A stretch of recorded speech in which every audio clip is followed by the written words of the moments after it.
केस जी असतात ना आपली, ही आपली एक प्रकारची बोन्स आहेत. म्हणजे तुम्ही म्हणाल, की केस कशी काय बोन्स आली? ते एकदम सॉफ्ट असतात. पण आपली जी हाडं असतात ना, ह्यांचं मल म्हणजे आपली ही नखं आणि आपली केस ही असतात. म्हणजे हाडांपासूनच तयार झालेले हे दोन्हीही असतात.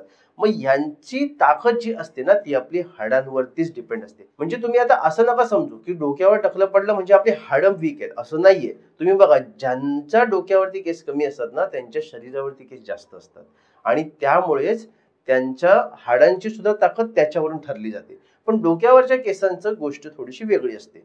तर आपण एक ह्या ठिकाणी हे समजूया, की हाडं जी असतात ना, त्यांचं मल जे असतं ते केस असतात आणि नखं जी असतात ती सुद्धा हाडांचं मल असतं. मग हे हाडं चांगली ठेवण्यासाठी, यांचं मल चांगलं निर्माण होण्यासाठी काय करावं? तर याच्यासाठी माका वापरला जातो.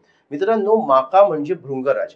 आपण बरेच वेळेला नुसतं तेल वापरतो. महाभृंगराज तेल वापरतो, भृंगराज तेल वापरतो, माकाचं तेल वापरतो, डोक्याला लावतो. पण काही वेळेला ते तेल शोषून घेण्याची क्षमता केसांची रूट हरवून बसतात आणि त्यामुळे केस गळणं थांबत नाही.